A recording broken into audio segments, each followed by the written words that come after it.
computer. Okay. So how are we all doing? Good morning. Good morning. Welcome to listing presentation training, everybody. We've got some new people with us, Miss Carol Medeiros. Let's everybody welcome Carol to the team. Hey, Carol. Thank you. Okay, so I'm going to share my screen here. And I'm going to go through a couple of things that I added.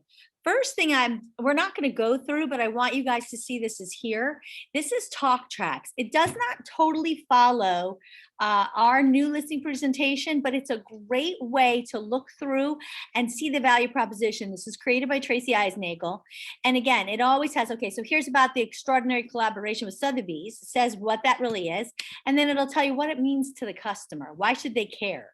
You know, our vision, why should they care about our vision? Our global presence, why should they care? So this goes piece by piece, and it's really not, it's really more for you as a knowledgeable piece.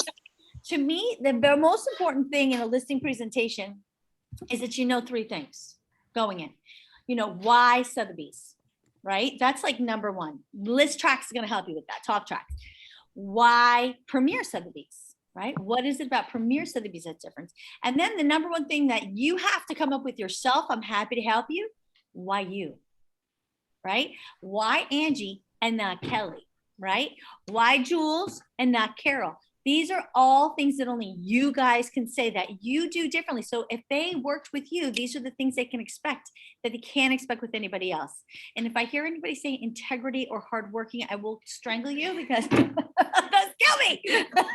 I hope we're all hardworking and we all are full of integrity. Okay. So, but this is in here for you. I put it in there for you to download and, you know, you can read through it. So that's in there. Another couple other pieces we're going to look at that's in here is one, we're going to be looking through today. Let me close this out for now. Is the listing presentation. We're going to go through what the format is. We're going to go through some great tools and resources. You're also going to have in here a buyer profile. So in my opinion, right, let's say it's a competitive listing. There's a couple things, key things, like we, for example, for my Expire team, oftentimes if they're calling, they're going in right before, right after other agents, right? So we need to know what everybody else is saying and doing so we can say and do things differently, right? Number one thing I love to say with Premier Sotheby's, we're not about the 3 Ps, placing your home, placing a sign in the yard, putting it home in the MLS and praying someone else sells it, right? We're about actually finding the right buyer for your home. That's what we do. That's why we're all based on that exposure, because we're trying to get in front of the most qualified people who will be the most interested and be able to purchase your home for the highest price and the least amount of trouble. That's our job. So my opinion, when you come, one thing that will always set you apart, whether it's competitive or not, is to come with a buyer profile already done. So here's an example of a buyer profile that I did for a home in Windermere. But you're going to come up with, who do we think lives there now? Who do we think would want to move there, right? That is the best way to come up with that buyer profile. Oh, how weird. It's not even in. Isn't that strange? Oh, here we go. Sorry, guys. That's just weird. Let's see my video. Was it up the whole time? No. Oh, you guys thought I was hiding. Maybe I was. What's going on here? Sorry, guys. A little technical difficulty in the office. Let me just make sure that we're. That's super weird. No. Yeah, but I'm. All right. How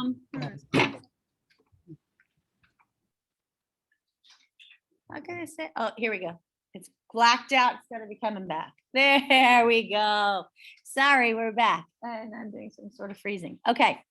So any questions about what we just talked about with the buyer profile? The reason we do it, how it works. The most important thing, again, is to show them that we've thought about this beforehand. And guys, this is an opportunity to let them know in a listing presentation. I think it's critical to let them know we're on the same team. We're working together. We want their assistance, right? That's why when we're doing the buyer profile, we ask them, these are the people I think would be interested in living here. Can you share with me some of the reasons that you are living here so that I can get a better indication of maybe some other folks that might also want to move here, so we can even broaden our buyer profile even more. So this is just a tool. We're not going to go into this any more than just showing you what that is. So now you can see that. The other thing that's in here that we will go through is this, which is a summary close. This is, to me, again, I teach a lot of closes. This is my favorite close for a listing presentation. I think there's two things you're always going to have to talk about, and let's talk about that. Let's jump over here into this listing presentation kind of overview. Number one, how many of you guys go see the home first? Anybody? Anybody want to? Or just do people go sit at the table? What do you do first? Check it out on Google. You see the home first? Anybody else? Okay, I'm going to recommend you don't do that anymore. And here's the reason why. Again, you're independent contractors. Do the listing presentation as you want, but I'm always going to tell you why I suggest what I suggest. There are 2 points of massive tension in a listing presentation. What are they? Price. What's the other one? Quality. Nope. Commission. Commission. Commission. Yes, exactly right. You got it. Commission. So I think it's critical that we don't hit them back to back. What happens is if you go see the home first, right? Then you sit down, you don't leave the table. You're there the whole time. So you're beating them over the head with commission. You're beating them over the head with price. This is oftentimes, has anybody ever heard we need to think about it? A lot of times, there's a couple reasons you get where you have to think about it. One, maybe you didn't give them enough information. Two, maybe you scared the heck out of them. Because remember, you have two things that we're always dealing with. Whenever any type of sale, really, you have emotion and you have logic. They beat each other. So if somebody gets too emotional, then we have to bring in the logic. If somebody's too logical, we have to bring in the emotion. So we need to use this as a balance. And so by putting the discovery first, the other point of that is when you walk through the home, you're going to walk through it a little different. And I'm going to give you an example of a true story. I was in a listing presentation. The woman tells me how much she loves shoes. Of course, this was a fabulous point of contact for the both of us. I mean, we absolutely hit it off, became best friends, right? But when I toured her home, oh dear God, her closet was an explosion of shoes, not in a nice way. But because I knew how much she cared about her shoes, I would be able to handle this very delicately. And so I was able to say, listen, oh my gosh, you weren't kidding. This is quite a collection. You better put all these things away. I don't want anything to happen to these precious shoes. Versus saying, you got to clean this crap up. Not that we would say that, right? But, but it became more of a rapport builder versus something that could have rubbed the wrong way. Right? So that's the other thing too. It's critically important, in my opinion, to really get to know them before you walk through their home. Okay, so I think the first thing you should do is they always want to show you around the house. My suggestion is, you know, guys, I'd love to see your home, but let's first make sure we're on the same page and go sit at the table. And this is your opportunity for discovery. It's also your opportunity to make sure that you're in sync, you're matching and mirroring. This is a big time to be using neuro-linguistic programming, guys. You know, anybody not know what neuro-linguistic programming is? Anybody not going to admit if you don't know? I remember you talked about it. I have talked about it. It is You can repeat that. Neuro-linguistic programming is a study about how we communicate, right? Some people are visual, some people are auditory, some people are kinesthetic. We need to come prepared to the listing presentation with all three.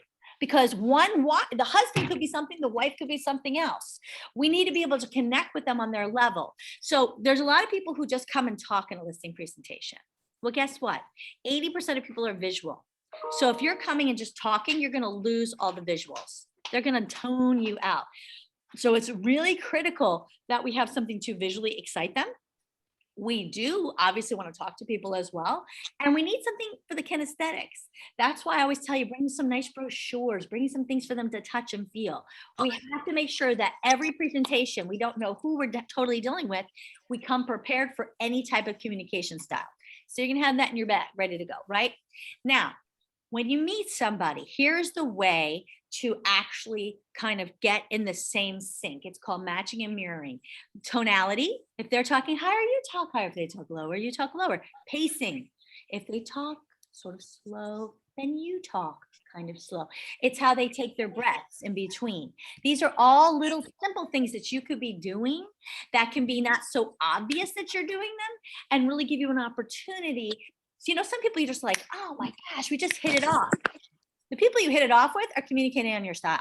That's why you hit it off with them, right? So this is the key. Use this to help build rapport. Now, what do you do if the husband and wife are totally different? I would tell you, if you had an opportunity to connect with one on the phone first, pick the other one. If you see someone is more dominant, pick the dominant one. If you think that one person is probably the sneaker, honestly, be very careful. If it's a husband and wife, you're a woman, make sure you're melding with the wife. If you're a man, make sure you're melding with the husband first. Not to say that you won't help with the woman as well, but you've got to be able to create that commonality, and you don't want anyone feeling uncomfortable, right? So the other things you can do, pacing again has to also do with where they breathe. I mean, God help you if you're trying to pace me, because I don't breathe at all. That's a problem. You're like, okay. Okay. The other thing is the body, how you sit. Now, you can't be constantly moving, because if you're doing that, it's going to look very obvious. There are people I know, my mom, it's really weird. She used to drive me crazy. She got after she's talking to somebody, let's say Kelly, who's from England, right? She suddenly has an English accent. And I'm like, what the hell? She doesn't even know she's doing it. It's really annoying. Until I studied neuro-linguistic programming. You know what that means? That means that she was following Kelly. And that's the key. So as you're having this conversation, as you're understanding what their needs are, right? You're talking about when they need to move, why they need to move, what happens if they don't move there, what is their major motivating factor. You got to know all of those things. You have to understand not only what's driving their deadline, but of course, have they ever sold before, and how did that experience go for them? Two of my favorite questions are, what was something you really liked about a previous transaction, and what do you wish they did different? They're going to tell you exactly how they want you to deal with them. So find all these questions out while you're sort of matching and mirroring them. And then if they're leaning back, before you start your presentation, you need to see if they're following you. So you simply change your position. If they change their position, they're following you. If they're not, then continue on. More discussion. Do not, in my opinion, do not start that presentation until they're following you, because they're really not open nor listening. So any questions on that? Anybody ever do that? I'll take that as a no, I guess. This is how it is, Kelly. That's why I need you guys here, because it's like, I don't know. Okay, so we are sitting at the table. We're under, by the way, take notes. This is a big, big thing. Not only take notes about, obviously the overview of why they have to move, what happens if they don't get there. That is one of my favorite questions. What happens? So what is driving you to move? Kelly, what is one of the reasons you're moving? Work. Are you starting a new job? Yes. Okay, so if we don't sell, when did you need to sell by then? What were you hoping to get sold by? 6 months. And what happens if the home doesn't sell in 6 months? Right? That's the question. That's a follow-up question we always need to know. By the way, that could be the best urgency setter out there, right? What happens if you don't get there in that time frame? Rainey, go ahead. You got a question? Yes, my buyers have already found a home. They've negotiated with the seller and they have a contract already, so I'm not part of that. However, they are needing to do some remodeling on their home, so I'm kind of doing the remodeling too, but regardless, they're on a time frame. I'm not sure what that is. I got a lot of ask them, questions. what happens? Like, do they qualify for the mortgage without selling their home? That's the number one thing. I mean, so have you found another home yet? Also, great opportunity to say, is somebody helping you where you're moving, right? Go for the referral while you're at it. Why not? Because truly, the more that we're involved in that, the smoother that transaction is going to go, right? If we don't know the person on the other side, that could be like, especially if they're really tied together. Did you have a question, Jules, or something to say? No, I Okay. did not. So these are all the important things about understanding your needs. Another thing that's not on here, which I should add, but I'm going to highly recommend that you do, some point after you've already built rapport, not in the beginning, in a very nice way, you're going to say this. Kelly, Kelly's my person today. Kelly, I am so excited that I'm here today. Thank you so much for bringing me in. You know, and I just wanted to let you know, there's going to be one of three things that are going to happen today, and I'm good with any of them. The first one is you and I are going to totally hit it off, which I think we're already doing because you're fabulous. And you're going to love my marketing ideas. And we're going to really understand and gel on the same idea on your value of the home. And we're going to be ready to go. We're going to sell your home and get where you need to go. Or, you know, we might go through this discussion and you might want something, you know, and don't feel that I'm able to accomplish what you're hoping to get. Or the third is I might not feel comfortable with something you're looking to do. And in that case, I might say, thank you for the opportunity. Either way, it's all good. Right? What did I just do? A takeaway. Yep. And I did it in the beginning. If you don't do it in the beginning, you can't do it at the end. You're going to come across as just being pushy and rude. It's very critical. The three things that are going to happen here today, right? One, we're going to hit it off and it's going to be fabulous and we're going to get going. Two, you're maybe not going to feel comfortable or not going to be able to feel that I can give you what you need, which probably, guys, is price, right? Three, I might not feel comfortable with either the price you want to set or your time frame, and I never want to set an expectation that I can't deliver on. And in that case, I'm going to thank you for the opportunity, but I'm going to walk away. Right? Did anybody feel offended by that? That is a ninja tactic, but I will tell you, I've been using it for years. When they did a ninja, I was like, I've been a ninja forever. So, but I will tell you, it is so important that you do that because it's all about setting that right expectation right in the beginning, right? Very, very critical. Okay. Any questions on that? So now you feel good. You're feeling a good conversation. You've got to get into the marketing stuff, right? Because to me, you do the discovery, you do your marketing plan, you do close on commission. Now that's a point of tension. So you say, oh my gosh, it's time to go see your home. You break up the tension by touring the home. There's some other techniques I'm going to teach you on that. Then when you come back to the table to set price, which again will be a point of tension, right? But now you've already agreed to everything else. So that question about commission should not come up again. The question about commission usually comes up if two things. One, you ignored it. How many of you can be honest, have ignored the commission? They didn't bring it up, so you didn't bring it up, and you're just going, thank God. We didn't have to have that conversation. Yeah. And so what happens later? They beat you up on commission. Don't think you got away scot-free. Okay. I'm good. I'll just slip it on in. They won't even notice. Not so. Okay. These are the people that are going to hit you up later. They're going to hit you maybe the whole time. You got to close on commission before you move on, before you leave marketing. Okay.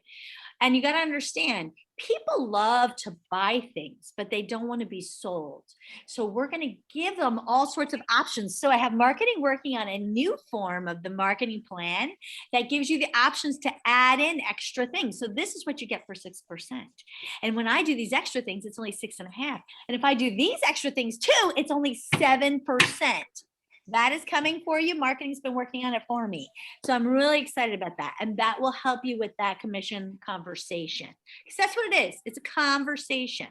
But there's techniques we can use until you get that marketing plan. Okay. Now, we've talked. We've had a great time. I feel like I know you. I know what your motivation is. If you don't know their motivation, do not move on. Okay? Because you will have nothing to close on. If you don't know why they want to move, when they have to get there, what happens if they don't, what's driving them? Is it price? Is it like, what do they need to use that money for, right? Is that money already allocated? Did they already pick a home? Do they already know the price point? Like, you have to know those things. Because if you get to that pricing conversation and you didn't figure that out yet, it's going to bite you later. So those are the time of discovery is the time to find out everything you need to know for that entire presentation. And write down phrases they use. Here's an example. My brother cracks me up. He always, if he wants to end a conversation, he says, at the end of the day. That's like his phrase at the end of the day. So if I want to close his conversation, love him, got to move on. I say, well, I know what you mean, Chris, because at the end of the day, but the key is he feels like I heard him. He feels like I understood him. I'm just trying to move on. He doesn't know that because I figured out his speaking pattern. Everybody has, certain phrases that we use, and you'll notice it comes up often in our patterns. It'll also help you in your follow-up. So write down the exact, if you're noticing phrasing that they're using, write down exactly what they're saying. Okay. Just a couple things. Keep notes going as you're going. Okay. So you get to the point, you understand all their needs, their motivations, why they're moving, when they're moving, what happens if they don't move, what has they ever sold before? How did it go with the realtor? What do they wish the realtor did different? What did they love that they did? All of these great things, right? Now you've done the 3 things that could happen here today, right? We know one of the 3 is going to happen.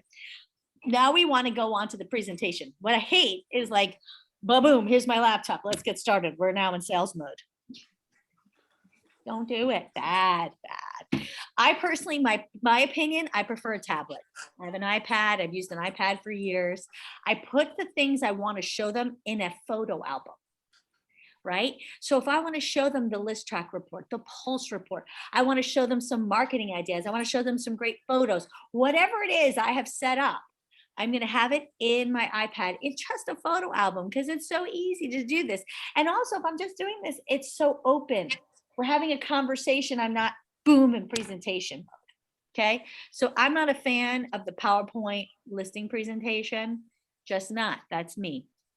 I really feel it needs to be more of a conversation than a presentation. Anybody agree with that? Okay, so how do I transition into that? It is the 5 things it takes to sell a home. So I'm going to do that with you, Angie. We could be talking about anything.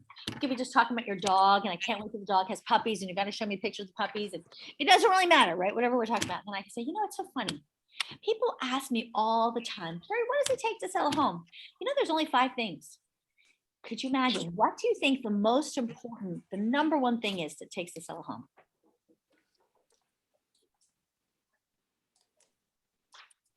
What was the question? What was the question? I'm sorry. What do you think the most important thing it is to take to sell a home? Like the number one thing it takes to sell a home? The price, right? Price. Yeah, of course. Like Right. people are going to check to see. I mean, you might love the marketing, but if it's $1 million and you're in a $300,000 budget, it's not going to help you, right? So if they don't sell a say price, help them out. But you have to get them to say it. You want to get them to say it. Okay. So Kelly, let me ask you, who gets to set the price of your home? Do you think it's you? Who do you think gets to set? Don't ask. Just say, who do you think gets to set the price of your home? You're a seller. Yeah. What do you think? You're a seller. Absolutely. They always say me. And then I get to say, actually, no, you don't get to set the price. I don't get to set the price. Even the buyer, a buyer could walk in here and say, oh my gosh, this home is beautiful, which by the way, it is. I want to pay $1 million for this home. But then unfortunately, the bank is going to send an appraiser. And that appraiser is going to look at similar homes with similar square footage in the same community within a mile that have sold in the last 6 months. And they're going to decide the value of that home. So it's the market that determines the price. You don't get to set it. I don't get to set it. The buyer doesn't get to set it. The market does. Now, I will tell you, occasionally I've had people say, well, what if it's a cash buyer? So I say, well, who do you think actually buys cash? Somebody who has a lot of money, right? How do you think they got their money? Overpaying for a home? Right? No. So then this should be a conversation. Okay, so we've understood the price. Now, the next thing is the terms. Is it going to be open to FHA or VA? Is it only going to be open to cash buyers? Are you going to allow broker opens? Are we going to have any virtual open houses? All of that is up to you. So we're going to talk about it all. You get to be in control of that. And then, of course, is the condition of the home, which you've done a gorgeous job, but you're going to be the one putting the cookies before they come, not me. So you just got to keep it up, make sure it looks beautiful. Now, the next one we've all heard is location, location, location. Alejandro, you can get one of each of these too. Location, location, location. Who gets to determine that? the buyer, right? You did when you bought, but now it's the buyer's term. So this is where I need your help. I need you to share with me all of the reasons that you chose to live here, because that's going to help us decide who that buyer is going to be. And we'll work together on that. Now, I told you there's 5 things it takes to sell a home, right? And we already covered 4 and I'm not done anything. You're probably wondering why I'm sitting here. Well, the good news is the 5th and the most important thing is exposure. It's putting your home in front of the right people who will not only appreciate, but be able to afford it. And that's why I've chosen to partner with Sotheby's International Realty. Nobody has more exposure than Sotheby's. We're in 72 different countries and territories, but what does that mean to you? It means that we're able to connect with our own affiliates there, and they talk to the customers who live there. They understand the culture and their needs, so they can see the homes that we have. We can work together and help find the perfect buyers for you, right? Everybody with me? So any questions on that? Anybody like that? I wish you would write it down, actually. Right there, Tammy. Huh? It's right here. Transition from marketing plan. The five keys to success. 5 things it takes to sell a home. Price. No, but the way you just said that, Carrie, it just rolls off your tongue. Listen, I just recorded it. Okay. Hey, there's only 20 years experience there. She's so good. But Hey, we have the recording, so it's always good to watch this rerun. Yeah. that's right. Put it in your favorite file. No, but the key is, guys, it's important you do this. Number 1, it's a great way to transition into your marketing plan. Number 2, it's setting the correct expectation. They think they get to set the price. Now, when we get to that pricing discussion, guess what? We've already smacked them down. We already let them know you have no power here. I feel like I'm in the Lord of the Rings or whatever. Right? You have no power here. But they don't get, if they set the price, it means nothing, right? It's got to be the market. The market's going to determine the price. So that way, when you get to that pricing and they start to get maybe stubborn on the price, you say, remember what we talked about? You don't get to set the price. I don't get to set the price. The buyer doesn't get to set the price. The market gets to set the price. So even if we sold it for the price you want to sell for, do you think the appraiser is going to agree with that? No. And that's the unfortunate part. So realistically, you want to sell your home, right? Not just get a contract on it. So this is how you set that expectation. That was a good thing Uh, to say. Not just get a contract. Yeah. sell it. Not just get a contract in your home, but let's sell it. Let's close on it. Mhm. So terms and conditions, it's important that we're letting them know they have some power. I do terms second because I want them to know I took away their total power on the first one. So I want to give them some power on the second one. Condition, again, I'm setting the expectation. You need to keep this up. I'm not going to come clean your house before the showing. I mean, I don't know about you guys, but I've seen many agents who come clean a house practically. They have the Windex out and they're straightening things up. I'm sorry. That is not our job. I'm not a maid. You guys maids? I'm not a maid. Okay. Your job is, if you want your home to sell, it has to be in beautiful condition when people come to see it. Even if you're going to be there for every showing to turn everything on and open it, it should be in pristine showing condition. So by setting that expectation up front, we don't have to have that conversation, right? We just did. Location, location, location. The reason we say that is because we want them to know right there, we're partnering with them. We're in this together. We want your help. Another thing I love to say, by the way, in the location, location, location is, as a matter of fact, I would love to get a video of you if you allow me, but at least a recording. I'd love to hear all the reasons you chose to live here, because we can use that for the public remarks. Nobody cares what I think. They care about what you think. By the way, how much do we get sick and tired of writing the same public remarks, right? How many times can you say, as you enter this home with soaring ceilings, like boring? So this gives us an opportunity to maybe come up with some new things that we can add, right, to our public description. So, but the end on exposure. I don't care necessarily if you did terms and conditions and locations out of whack, but you've got to end on exposure, because that leads you right into why Sotheby's. Okay, so as we talked about, I think why Sotheby's, because we're global. But why do they care that we're global? We're not only in 72 different countries and territories, we have the most qualified buyers, right? So depending on the price of the home, you're going to go one way or another, right? If this home's over $1 million, another great way to say it is, how many people do you think in the local area can afford to buy your home? We want to expand those odds for you. So we're going to put your home in the places where people actually can afford your home. New York, New Jersey, Connecticut, California, Europe. People who have the money, that can't believe the value that they can still get here in Florida. They're going to love your home and probably be able to buy it cash. That's why Sotheby's. Now, if the home is 300,000, they're going to be like, who cares? I have plenty of people who buy here, right? Did you guys agree with that? So how about this? Because of our huge global exposure, you're right. Anybody can put your home on the market and sell it. But would you rather have somebody who lives here locally, who knows the prices, who is ready to negotiate, or somebody who's moving from out of state, out of the country even, who saw your home online, who just absolutely loves it and needs to move and may even be buying cash? Which buyer would you prefer?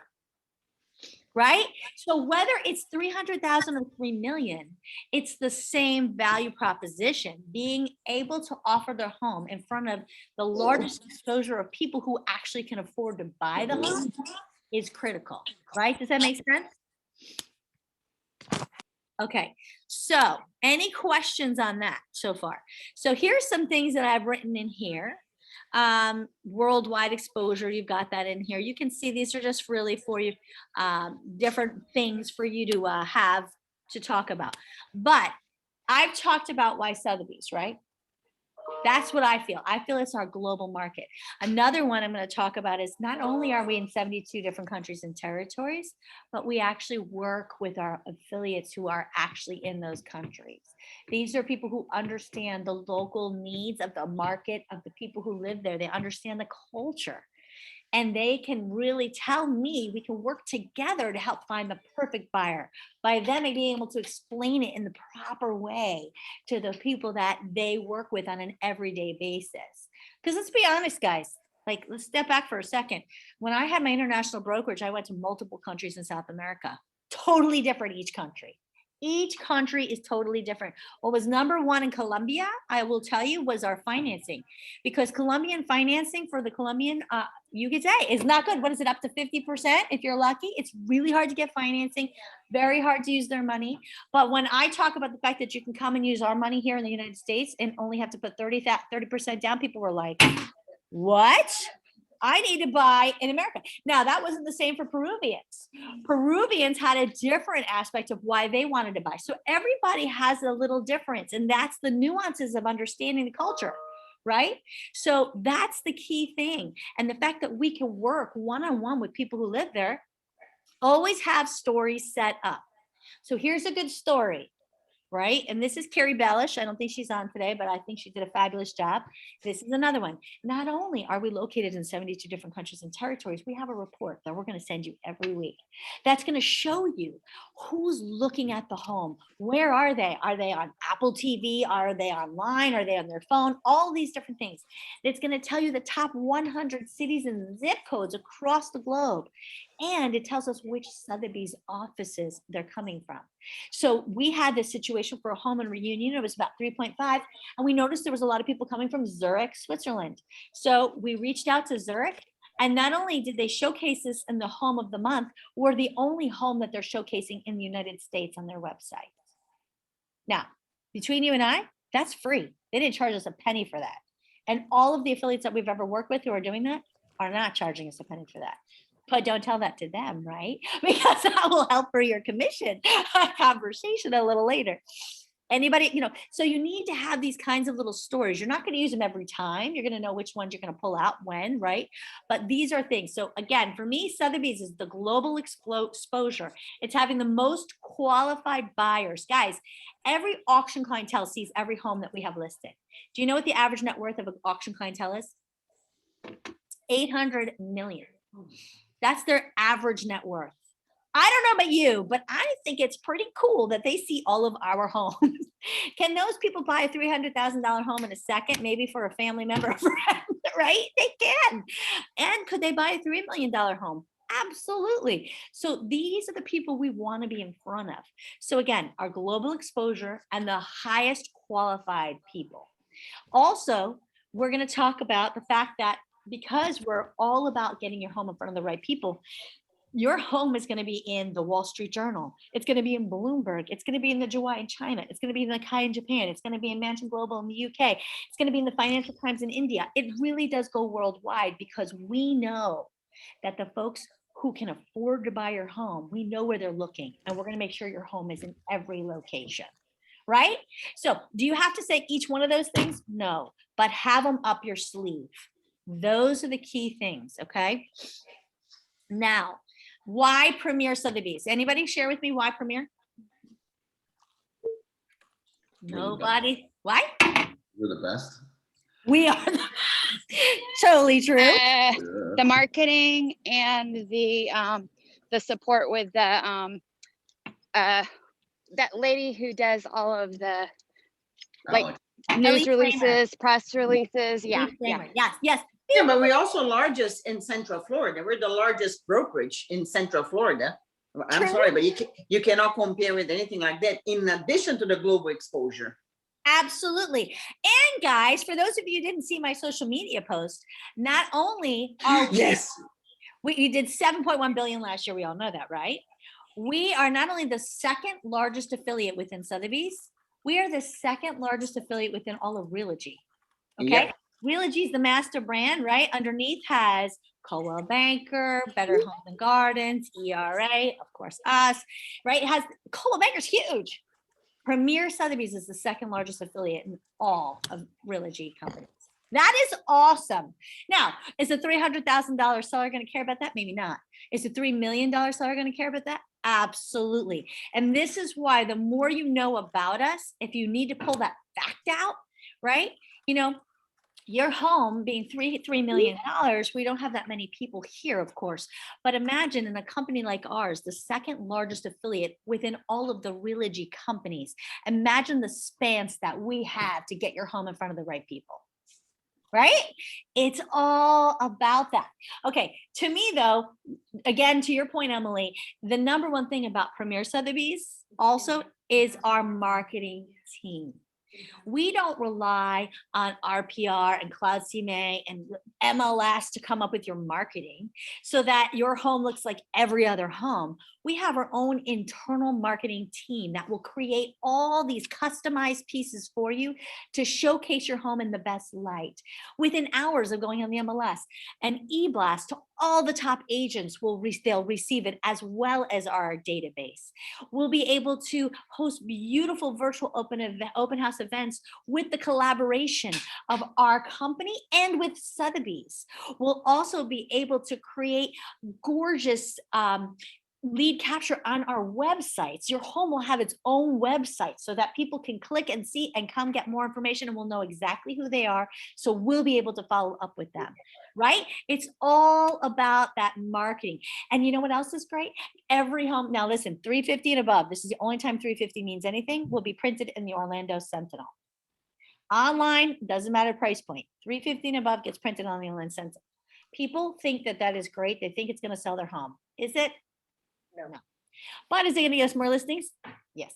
So your home will be printed in the Orlando Sentinel, and you'll be able to click and see what it looks like in the Sentinel. It'll be featured in special blogs that's going to go out to our huge sphere.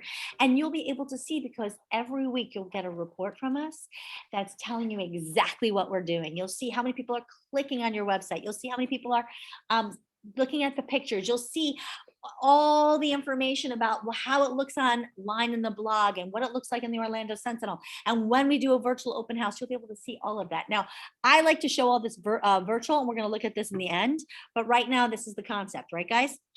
Okay, so we talk about Pulse. We talk about List Track. I talk about List Track first because it's Sotheby's, right? But when we are explaining it, Pulse is the report they're going to get every week that's going to tell them exactly what we're doing, all of our hard work. List Track is the report from Sotheby's that's going to show them how it's working, right? That's the best way to describe those. Okay, now you're going to talk about all of those things. And then when you get down to why me, this is where you need to really know your value proposition. Does anybody want to share a value proposition with me? Mm-mm. Ellie said no. Jules said Nope. anybody? Alejandro?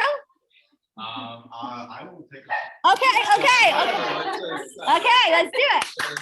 Anyway, I think my value proposition is I am one of the youngest brokers, or not statistics, but agents in the office. Not only that, I know statistics of different markets, not just your Dr. Phillips area, your Maryland area, your Warner Park area, different areas that will help you bring clientele in and also know what's going on in different markets and what other sellers and how they're marketing the property itself.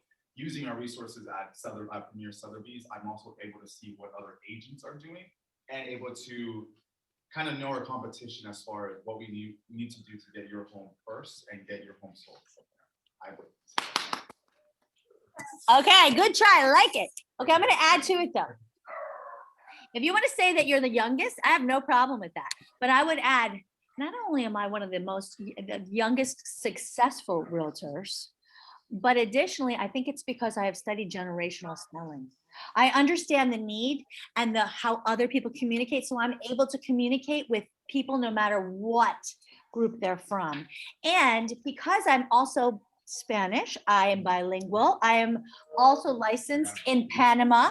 I am able to really work even harder in both languages with people of all different backgrounds to really help them see the value of your home, because that's the difference. You have a beautiful home, but it's making sure that people can see the value of your home.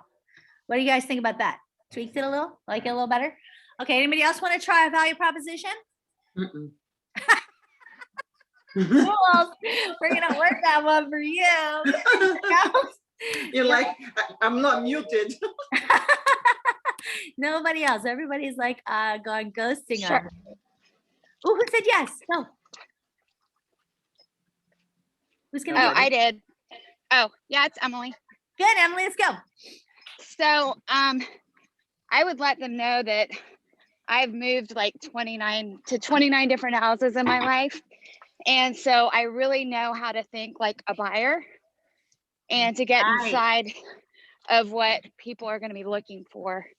So I think that, and then also just, I really have made a concerted effort to make connections with other agents all over every other market and in the Florida area, but also internationally.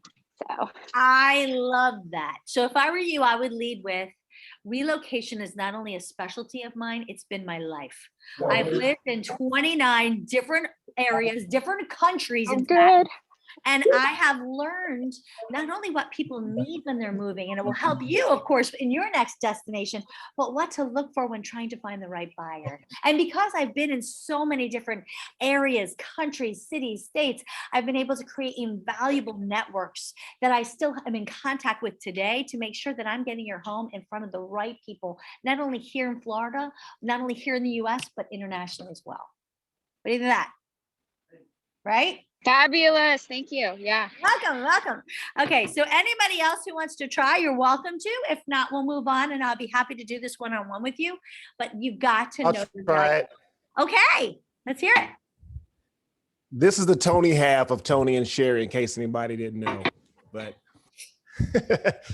I would say one of the things that makes me the perfect person to help you sell your home, not only do I have a military background, not only have I been a multi-passionate entrepreneur that has excelled in all areas of analysis when it comes to technology, I understand every single angle that somebody looks at when they're looking at the home, whether it is what it looks like when they go in, because that's exactly how analysis works. We're all analyzing things, whether we realize it or not. So for those reasons, marry that with all of the systems that Sotheby's has, it's really a match. You really can't go wrong. I love that, but I would go a little bit more with the military because you just sort of drop that. Was a mic drop. Instead, if I would say, having served our country, I'm really ready to serve you. Yeah. Right? Lead with I that. like that.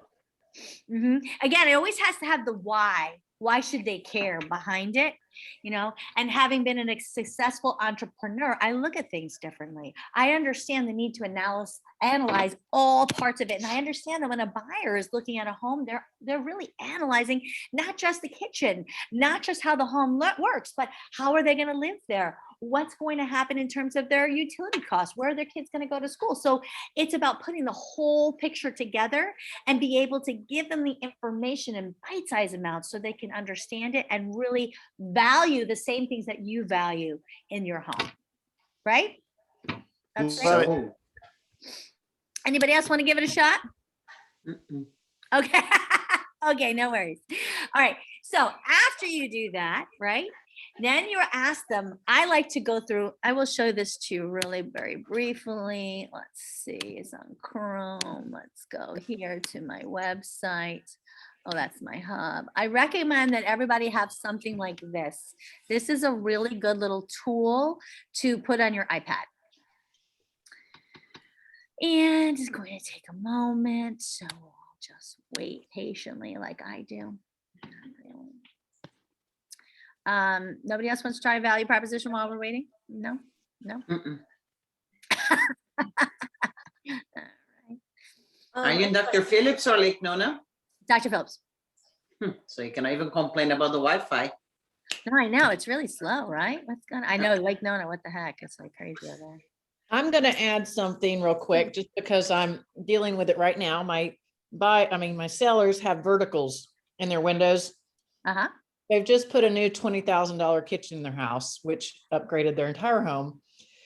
I've already gotten a price for them to get mini or wooden blinds, and they decided not to because it's $1,000. And I thought, I think $1,000 is worth the look that you're going to need to have in order to get the most value for your home. Does that sound okay? I mean, But verticals. why? You got to explain why. What is it about that that's going to give them the value of their home? It's always the why. But we can talk more about that offline, but good, Rainey. Okay, so here's the global media. This is something that I think would be a great piece to have ready, something similar to this, that you can talk through. And you obviously need to change this because we're 7.1 billion. But this is a great opportunity to say, you know, what's so exciting is not only were we able as a company to accomplish 7.1 billion last year, we're the second largest affiliate within Sotheby's and the entire Realogy network. So what does that mean to you? Imagine the power we have of exposure by being the largest affiliate. And what's great is that Sotheby's is here to couple that exposure and make sure that your home is showcased in all and more of these. And then you list a couple, right? And then additionally, I gotta move my pictures. Okay. You're going to be receiving from us every week a report that shows exactly what we're doing. It shows how many people are clicking on your website, viewing larger pictures.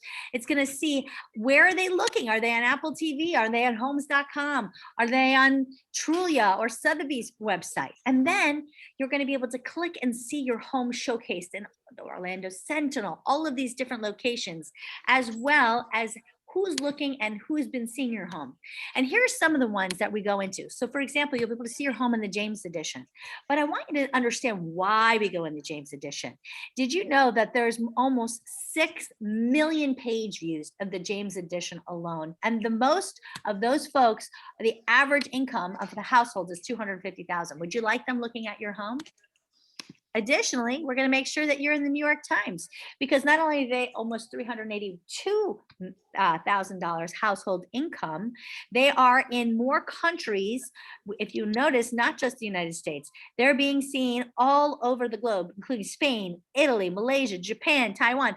So it is important that we understand the value of the exposure that the New York Times is giving. And Mansion Global, we're going to make sure you're showcased there, because again, not only does it have a fabulous household income, but there's almost 6 million page views. But again, these page views take you to places like the Netherlands, Kenya, Nigeria. These are markets that we're finding are purchasing homes here all the time, and many of them virtually. We're also the only company that is actually showcased in Emirates Air in-flight video. So when the flights do come direct from Dubai to Orlando, our homes are going to be showcased in that. And as I mentioned, with Premier Sotheby's, within hours of going on the MLS, they're going to create all of these custom pieces for you. They're going to have the opportunity to create these beautiful, just listed emails that we're going to blast out to the top agents. We're going to send them to the top customers, make sure that everybody's sees your home is beautiful and available, and then linked where they can go back and see more information on it. We'll be able to host broker opens or virtual open houses. And then we're going to be able to give them a report every week to tell them who's looking, what's happening in their community, how many homes are selling, how many homes are pending, what is happening. And then, as I mentioned, Sotheby's is going to send you a report every week telling you how our marketing is working, how many people are looking, what sites are they on, what's the top 100 cities and zip codes. But my favorite part is what Sotheby's offices they're coming from. And that gives us the opportunity to now connect with our affiliates, work hand in hand, partner up to really truly help sell your home. And this type of information gives us the opportunity to be able to create a targeted advertising campaign that we're going to run all across the globe. It's going to be not just Facebook and Instagram. It can go through AdWorks and ListWorks and Google Ads. And we do this because we know the areas and the places that people are looking. That helps us be able to actually capture the leads so we can talk to them one-on-one. And the only reason we're able to do this is because only Sotheby's has the voice of luxury. What do you guys think of that? Nobody liked it. Okay, no, you guys like it. Okay, so that is a good thing you could do through an iPad, right? You could add it in a photo album. You could do it through a flip book, whatever you want. If you need help creating one, I'll be happy to create one with you. But something like that, that shows them, right? As we're talking, we're showing them. Have the brochures handy. They can touch them and feel them. Let them see the quality. Because again, we don't know. Are they visual? Are they auditory? Are they kinesthetic? We're not sure, right? So this gives us the opportunity to connect with all of them. And then I highly recommend then just simply putting it out there. And we do all of that for only 7%. Anybody want to say something? Somebody. Nobody's, they're not going to sit there and go, okay. Anybody? I thought it was 6. What was that? I thought it was 6%. Well, with Sotheby's, we do a lot of marketing, as you can see, and we want to make sure your home gets in front of the most qualified buyers. Anybody? But in today's market, wouldn't it just sell fast either way? Well, you can always sell a home fast. It's based on price. I mean, if you're willing to give your home away, certainly we could do that. But if you want to get the most money for your home, it needs the best exposure, meaning that it has to get in front of the most qualified buyers. I mean, certainly we could just price your home low and sell it. Sure. We could do that for 6%. Is that what you want to do? It's all about the bottom line. But guys, this is where we negotiate, right? If you start higher, if you start at 6, they're going to chew you down. Start higher. And they're like, well, 7% is a little much. Well, let's look at some of the things we're doing. You know, maybe we don't actually need a Matterport for your home, or maybe we don't, you know, maybe we can take this or that out, or maybe, you know, we can negotiate. This is the beautiful thing, guys, right? And then whenever you get to, so if we still do the Matterport, but we don't do the drone video, we can do that for 6.5%. Would you feel comfortable with that? Anybody? No. I need it. Well, remember, as we said in the beginning, one of 3 things is going to happen here today. Right? I would go there if they're like stuck on 5%. You know, I do not feel comfortable putting your home in for the lowest price, you know, or just putting it at a high price and letting people just keep then dropping your price. Because that people agents will come in here and tell you, sure, we'll list it, you know, 100,000 more. They do that to get your listing, and then they just simply keep dropping your price. And then people wonder what's wrong with it, because the first 30 days are the most important time, right? So you just got to be able to work that commission discussion, right? Any other thoughts on commission? When you get to the point where you say, listen, I tell you what, we'll put it out with all of the marketing, and as long as you can refer me 3 people, I'll do it for 6%. Right? Right, you can do that one.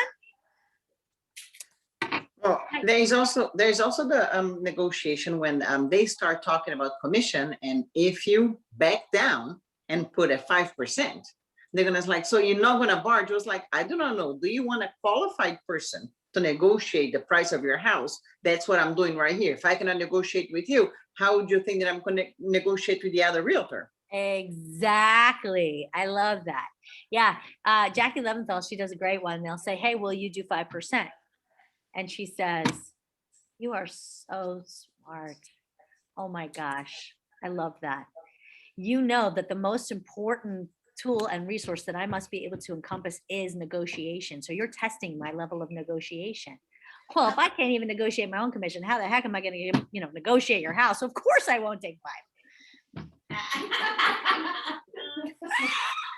And then stay quiet. That's a fun one.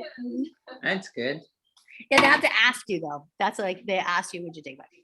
Okay, any other thoughts or questions? Another one that you can say is 5%. Like if they're beating you up, you can say, let me ask you something. So if we put your home on the market, say for 500, we probably sell it quickly, multiple offers. Maybe you can even go to 510. And you do that 5%. Now, what if we were actually able to put your home in front of the right people who could see it, and be very impressed by the value, maybe actually come in at 550? Do you think that 1% you were saving is worth the 25,000 we might be able to get you different? Right? Don't say that if they're coming in overpriced. So, but these are different things that you can use. Okay, I have, so you close on that, you say, oh my gosh, I have not even seen your home yet. That's when you go tour the home, right? Because that tension's up. Now we go see the home. Do not do until you've agreed on commission though, obviously, right? When you come back to the table, now is the pricing conversation. So here's another opportunity to put you as different, to set you apart from everybody else. You're going to say, I understand that you've been meeting with other agents and they've all done a CMA for you, right? A comparative market analysis. Is that what everybody's giving you? And the reason they do that is because they're preparing your home to sell it by other agents. Remember, they just want to put it in the MLS and hope somebody else sells it. So they're just looking at what other agents are going to look at. Now we're going to look at that as well, but we're going to look at it a little differently. We're going to look at it from the perspective of an appraiser. Because what's the point of selling your home if you can't close on it? Right? We want to make sure that you can actually get the money, get to the closing table. But in addition to that, we believe in putting you in the driver's seat. So what we're going to do for you is a power sellers report. Now, where's my power sellers report? That's not that one. I thought I had it on here. Let's close some of these things. There was a power sellers report. Did I lose it? Maybe. It's a picture that I've included into your, you guys see it, let me, hang on. This is a power sellers report. Everyone's like, it's one page. It says power sellers report. What is this? This is the cover page for what you're going to do next. The key about putting them in the power seat, right, is that we understand what the public's going to see, right? Because it's one thing with the agency, but we want to know what the public's going to be looking at. Because let's be honest, how many people are going to see your home first before they even contact an agent? The majority of them, right? So here you take a screenshot of 3. I would definitely do Zillow. You could do Trulio, Realtor.com, Redfin, whichever ones you want. But this is going to help you in your pricing conversation, because oftentimes you'll see, for example, let's say they bought it recently and they're trying to really get a high price. Well, it'll show you what they bought it for, right? So we're going to put in their face 3 different screenshots from 3 different websites that consumers actually look at, right? This is what the customers are seeing. So if we're going to try for more, then we need to have to understand and help them understand why the price is different, right? That's the key, guys. So that's what the power sellers report. Behind that is your CMA, of course. It's just how we explain it, right? Because it really doesn't matter what, even if we do, like, let's say right now, it's a little different. We all know that. We're talking multiple offers. And I recommend, instead of coming in higher, let's come in right on price, because then we have a better chance of getting multiple offers that will drive the price up. And that gives us the opportunity to have the appraisal discussion before the appraisal comes, and sort of be able to feel out where the customers are, if they will be able to come to the table with cash. Let me ask you guys, you're right in there. Buyer will come to the table with $10,000 or $20,000 above appraisal amount. Are they locked into that? The seller or the buyer? The buyer. I mean, Are you writing that? Yep. Yep. You're writing it in your additional terms. Buyer and seller agree. If the home does not appraise, buyer will bring $20,000 extra to the closing table if needed. Should you say If, for sales price? Well, all of it's crap. So thank you, Maria. All of that is crap, guys. Don't do that. Because guess what? Can they still cancel? Can they still get out and get their money back? All day yes, long. It's called a financing contingency, right? It really depends on what the lender will write a denial for. So you can say we're waiving the appraisal contingency and the lender can still say you don't get the loan. It doesn't matter. So all these crazy things that we're seeing today are irrelevant, just so you know. When I see things where people write the home must appraise, that means nothing. The home must appraise for purchase price. That still means nothing. What happens if it doesn't? We don't know. Doesn't say. So all of this add-on stuff that I'm seeing is all BS. So when you're working with the seller, you can tell them, listen, it's crazy out there right now. Buyers agents are writing all sorts of crazy stuff that really doesn't come down to anything. You can't hold anybody to that. However, what we're going to do is we're going to have an honest conversation. We're going to make sure that if there's an appraisal contingency, it's for the amount that we think the home will appraise for. So if we think your home is going to appraise for $525, but they're paying $550, we're going to make sure that the appraisal contingency says $525. That has teeth, right? Because it tells you it has to appraise by a certain time, has to appraise by an appraiser. And if it doesn't appraise, this is what happens, right? But now we actually have something in writing that says if it doesn't appraise for $525, let's say it comes in at $535, they don't have an appraisal contingency now. Does it mean the lender still can't give them a denial based on that? No, they can. We know that. But it gives you teeth. If you just write some BS stuff in there, it doesn't do anything. So by understanding your contract, you're going to explain that to them. You're going to explain to them, we understand in today's market, it's not just about getting multiple offers. It's being able to really understand what the offers are and how qualified the people are.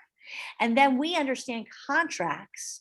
So we understand that we're going to use specific addenda that will actually help keep a deal together versus writing some silly stuff in a contract. We need to say that because that separates us. That gives you something that's different from everybody else.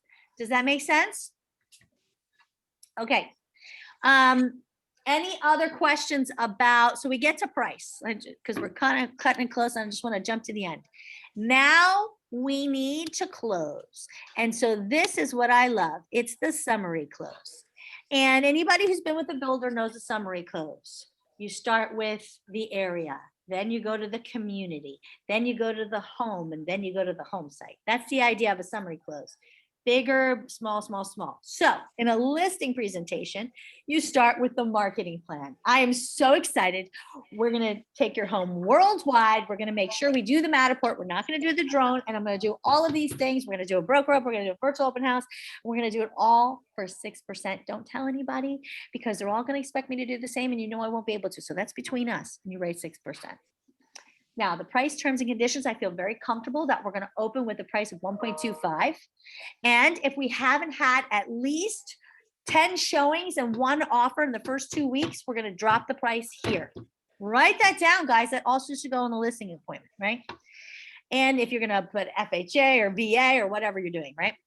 And then communication, I know we've already talked about communication is critically important. You're going to be hearing from us, seeing all the market we're doing every week, and then seeing how it's working. But in addition to that, I also want to talk to you every week. So the market speaks the loudest over the weekend. So I'd like to contact my sellers on Monday. What works best for you, morning, noon, or afternoon, or evening?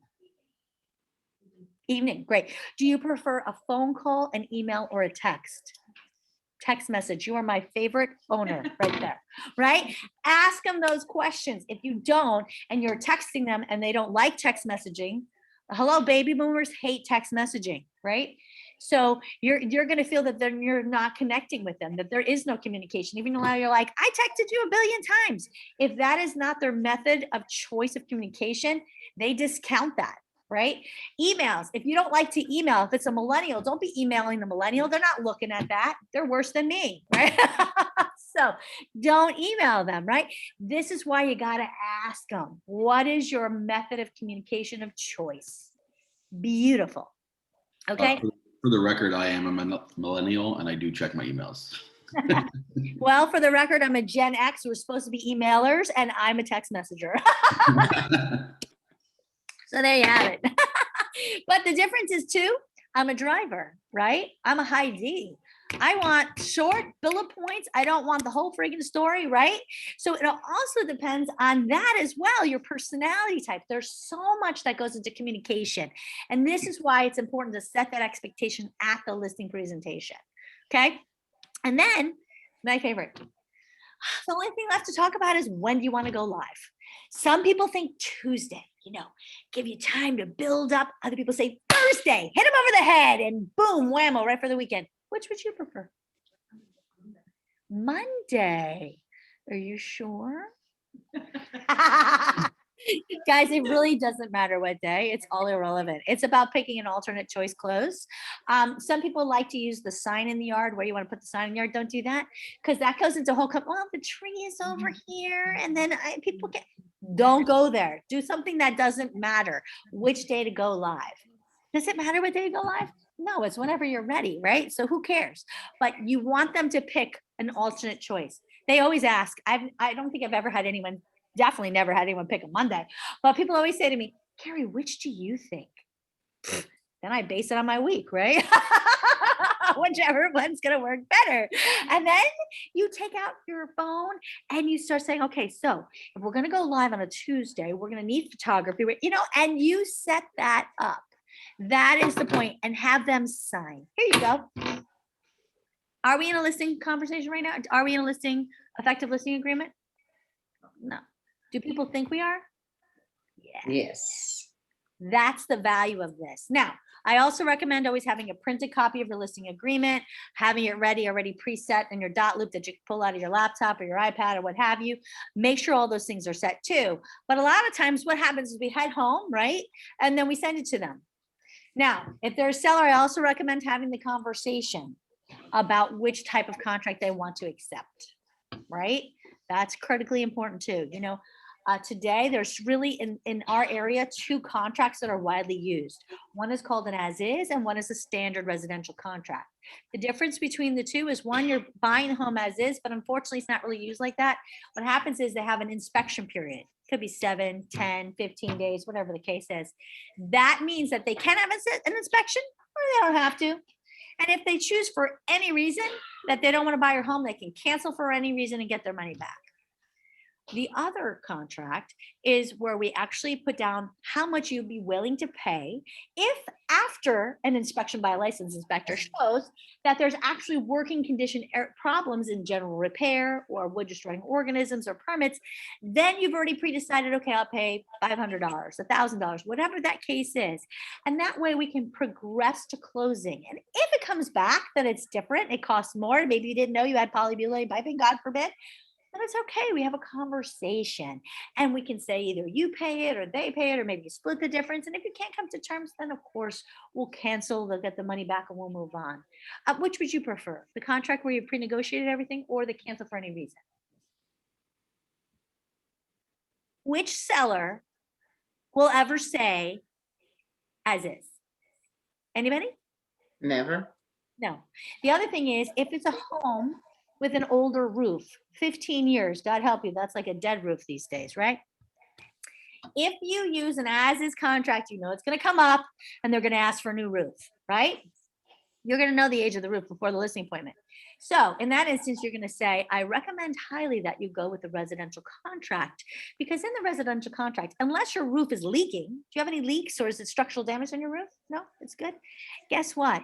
It doesn't matter if the inspector comes back and says there's 0 roof life. That is considered a cosmetic condition, and therefore the buyer has no right to negotiate. You are not liable to pay for anything, and they can continue to close. Huge, guys.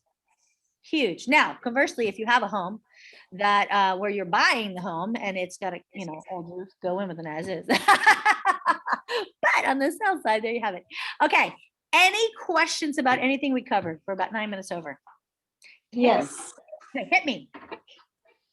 May I go? So Carrie, I have a question. So when you go to the listing presentation, you haven't seen the home before. and you assume you did do a CMA to get, to get an idea of the price, but then you go in there and, all houses in the neighborhood look a lot more renovated than this one. And they will think that their furniture and everything is just as beautiful, if not more beautiful, than every other renovated home.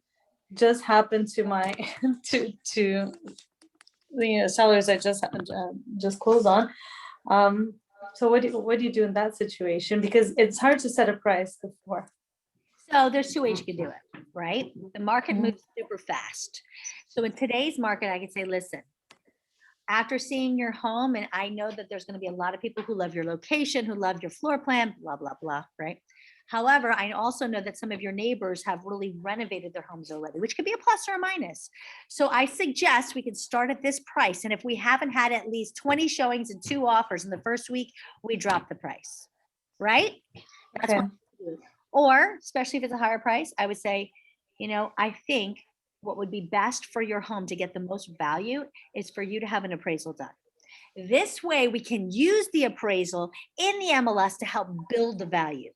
The reason we really do that, guys, is so we can help them set the price if they're not realistic, right? That's Yeah, the- because but if it's not a cookie cutter community and we haven't seen the house and the house is completely different, very hard to price it before feeling it and seeing it. And True, but today's market moves so fast. We know if you put a home out there and you get no showings and you don't have any. no, I know. I just mean to suggest a price at the listing presentation because you don't want to go much above, and you also don't want to insult them. Absolutely. Well, and that's where the conversation comes in. The other thing that I love, guys, is a range. Mhm. Okay, so especially in the RPR, they have a range. In Cloud CMA, they have a range. This is the lowest prices that have been selling in your community. This is the highest prices that have been selling in your Yeah. community. Do you want to move? You said you had, this is where motivation comes in. You said you had to be somewhere in 45 days.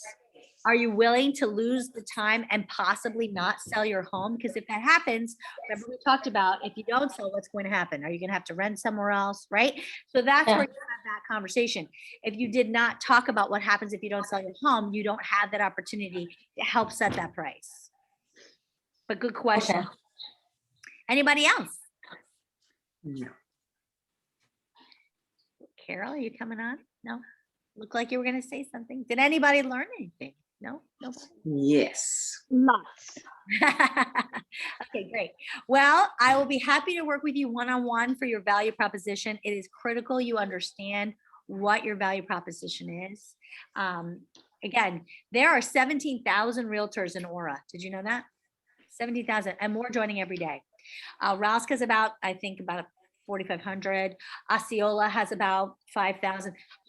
And those are the real estate. That's not including real estate agents. That's the realtors, right? Florida Realtors has 200,000 members. Okay. There are realtors getting their license every day and becoming realtors. So we need to differentiate ourselves more than ever. Just like we need to differentiate their home, we have to differentiate ourselves. And our company helps, it elevates us, use that. But each one of you is unique and special. If you're international, use that. That's why I chose to partner with Premier Sotheby's, because I understand the power of the international market.